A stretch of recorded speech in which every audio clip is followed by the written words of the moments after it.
현재 직장에서 8년째 근무하고 있습니다. 회사를 그만둘까 생각하지만 월급을 생각하면 쉽지 않습니다.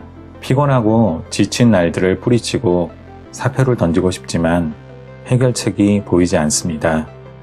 이직을 위해서 공부라도 해야지 라는 생각이 들기도 하지만 쉽지 않습니다. 평생 직장이란 말이 사라진 지금, 어쩌면 직장인의 공부는 필수가 되어가고 있는지도 모릅니다. 저자 이형제님은 행정고시에 합격한 후 미국 공인회계사, 국제재무분석사, 공인중개사 등 10여 개의 자격증을 직장생활과 병행하면서 취득했습니다. 그의 비법이 담긴 책 직장인 공부법을 소개합니다. 직장인의 공부는 초점을 나에게 맞춰야 합니다. 내가 행복할 수 있는 나를 위한 공부를 해야 합니다. 그리고 적게 공부해야 합니다. 직장인에게 공부란 추가 업무처럼 그 자체가 스트레스일 수 있습니다. 이 책의 핵심은 나를 위한 공부를 하자, 그리고 적게 하자입니다. 공부를 시작할 때 가장 고민되는 것은 하고 싶은 것을 선택할 것인가, 아니면 현실적인 성과를 낼 수 있는 것을 선택하는가.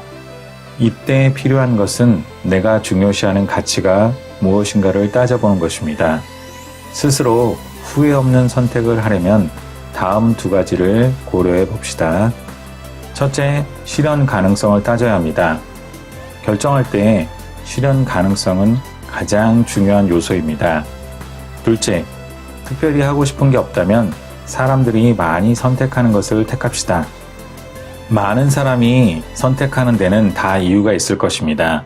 내 삶에 크게 중요하지 않고 특별한 선호가 없다면 사람들이 많이 하는 것을 따르는 것이 안전합니다. 직장인 공부의 가장 큰 어려움은 시간 확보입니다. 작가는 평일 3시간 시간 확보를 주장합니다. 출퇴근 시간, 점심시간, 짜투리 시간 등을 활용하고 퇴근 후에는 1시간을 공부하기를 권유합니다. 출퇴근 방법에 따라 지하철로 출근을 할 때는 책을 보고 버스로 출근할 때는 책을 보기 어려우니 스마트폰을 활용해 영어 듣기를 하거나 정리한 내용을 스마트폰으로 찍어 두었다가 보는 것을 추천합니다. 집중해서 글을 읽기 어려운 상황에는 단순 암기 위주로 공부합니다.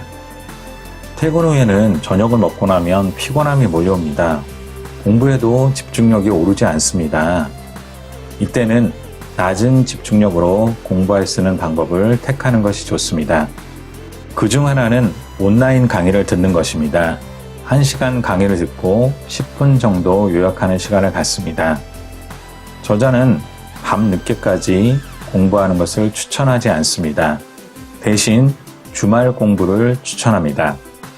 주말에는 오전 8시, 9시쯤 기상해서 12시 전까지 3시간의 공부 시간을 확보하고 낮 12시에서 저녁 7시까지는 여가 시간으로 활용하길 권합니다. 그 이후 7시부터 밤 10시까지 3시간 정도 공부를 합니다. 이렇게 하면 주말에도 6시간 이상의 공부 시간을 확보할 수 있습니다. 저자는 4개월 만에 공인중개사를 고효율의 방법으로 공부하고 합격했습니다. 저자가 합격한 적게 공부하고 빨리 합격하는 방법 5가지를 소개합니다. 첫째, 기본 강의만 온라인으로 2번 듣자. 직장인은 실제 강의를 들으러 갈 만한 시간이 없습니다.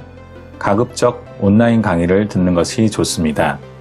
기본 강의를 2번 들은 뒤 문제풀이와 마무리 강의 등은 듣지 않고 가급적 혼자 공부하는 방향으로 계획해야 시간을 줄일 수 있습니다. 처음 강의를 들을 때는 평범하게 설명을 들으면서 최대한 필기를 많이 합니다. 이해하는 데 초점을 맞춥니다. 두 번째 들을 때는 배속을 높여서 듣습니다. 보통 1.2에서 1.4배 정도가 적당합니다. 처음 들을 때 해둔 필기를 보면서 제대로 썼는지 확인하며 듣습니다. 그리고 내용을 머리에 새기는 데 집중합니다. 둘째, 기본서는 빨리 버려라. 기본서는 너무 두껍고 내용이 많습니다. 시간을 절약하려면 강의를 2번 들은 뒤 바로 내용을 요약하는 것이 좋습니다. 혼자 정리하기 어려우면 시중에 요약서를 활용합니다.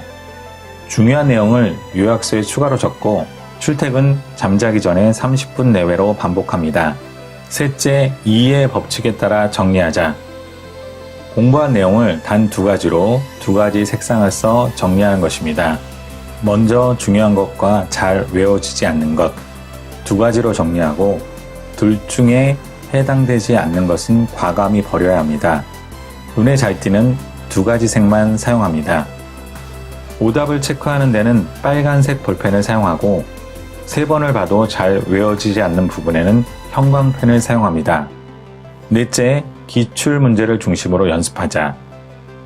기출 문제를 통해 중요한 부분이 어디인지 파악하는 것이 가장 효율적입니다. 특히 기출 문제를 통해 반드시 정리해야 할 내용은 계산 공식입니다. 기출 문제에 나온 계산 공식을 마지막까지 확인해 둬야 합니다. 다섯째, 10%의 여유를 만들자. 실제 커트라인의 1.1배를 목표 커트라인으로 생각하고 준비하는 것이 시간 대비 가장 효율적입니다. 예를 들어 60점이 커트라인이라면 65에서 67점 정도를 받겠다는 목표로 공부합니다. 대부분 커트라인을 넘을 것 같다는 느낌이 들면 시험 직전에 안이한 자세로 준비하게 됩니다. 그래서 마음속 10%를 더 생각해야 합니다. 나의 현재 상황을 알고 필요한 공부가 무엇인지 파악하고 공부를 시작해야 합니다. 내 인생의 단계에서 그 리듬에 맞춰 공부하는 것이 중요합니다. 직장인 공부법을 통해 변화할 수 있는 기회가 되시기를 기원합니다. 감사합니다. 북로드였습니다. 좋아요와 구독 부탁드립니다.